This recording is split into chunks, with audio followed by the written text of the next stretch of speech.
Interesting comment there from Leslie. He's not convinced that what's happening in Syria is necessarily a good thing.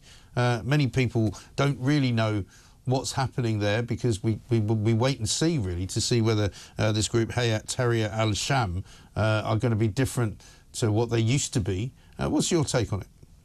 Yeah, it is a good thing that the Assad regime is over. This was a brutal authoritarian operation that's lasted over 50 years with Assad and his father. And it's actually no surprise that the regime has finally fallen, given how he treated his own people, gassing his own people.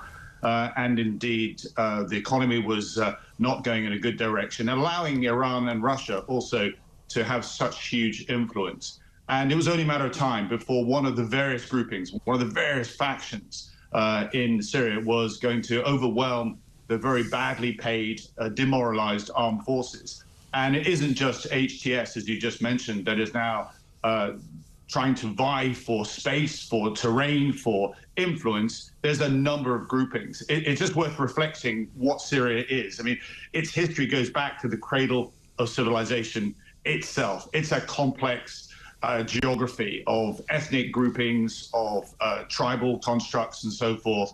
That reflects the complexity today. No single entity, no single religious grouping can actually control the entire country, which is why it's important that we don't absent ourselves again, because we could have got rid of Assad back in 2013. I remember the vote very vividly indeed, when we decided not to punish Assad for gassing his own people. The Americans then joined us to step back. Russia and Iran stepped in to prop up, as I say, this very, very bad dictator indeed. He is now gone, but as you point out, a very dangerous time as to what happens next, because there's lots of stakeholders around the region that are now vying to support their particular grouping, to empower them in the region, whether it be the Kurds, whether it be the moderate Arabs, or indeed the Islamic extremists. Let me take you back to 2013, though, because I was asking this question before now when the Lord Ali revelations kind of cropped up back at the beginning of Keir Starmer's premiership, when questions were being asked about the flats, the penthouses, the suits, the spectacles, the clothing for Keir Starmer and his wife.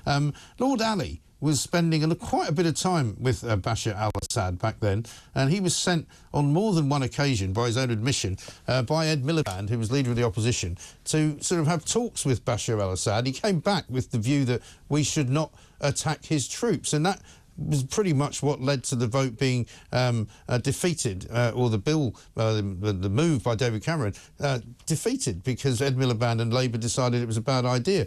I mean, do we not think that we should have some kind of recovery of that conversation? Somebody should be asking Lord Ali what exactly he was doing back then.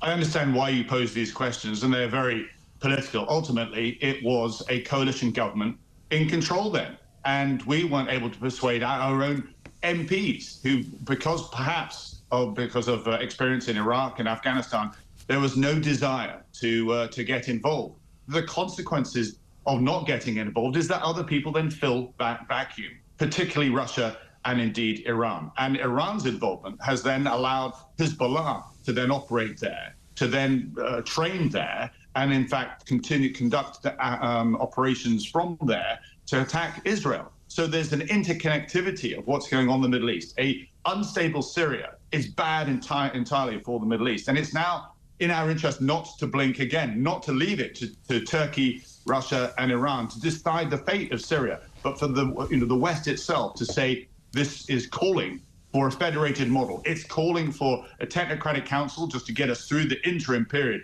It's calling for all efforts to prevent civil war from reoccurring. Donald Trump says that he doesn't want America involved. Israel is playing a bit of a role as well. They've been making sure that the buffer zone remains intact, but there have been some US attacks, I think, on the northeast of Syria in order to try and make sure that ISIS doesn't get a grip of it. But, I mean, in terms of Britain, I mean, what could Britain do? Because Keir Starmer seem to be caught slightly on the hop on this, because he's out in the Middle East already, but he's not really going there because of this. He's out there doing some business with Saudi Arabia and the UAE on decarbonisation of the planet. I mean, he doesn't seem like a particularly powerful figure in any of this. No, I would probably task an envoy to do what Britain does best.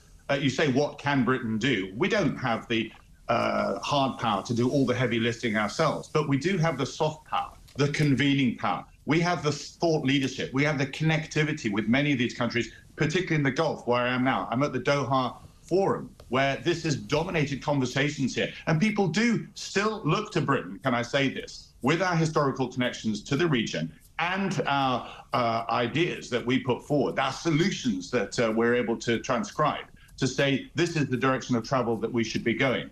If we don't take any interest whatsoever, I stress, that's where Russia and Iran and indeed Turkey will then pursue their own. And in fact, all three foreign ministers here in Doha suddenly broke away from their programs to have an emergency conference here, private conference, because they were taken so surprised by events. So there is much Britain can do.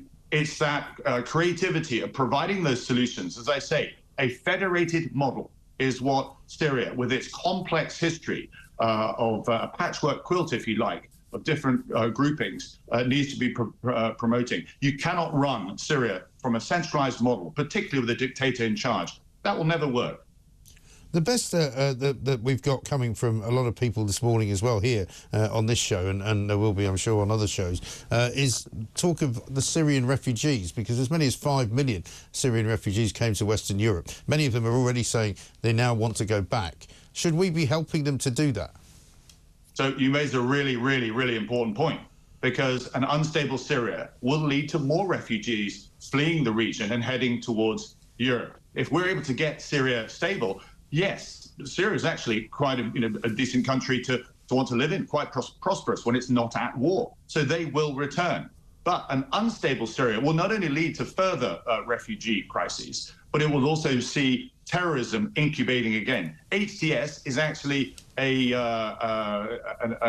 advance from Al-Qaeda, and there are other Islamic groups. Indeed, Daesh is still there too.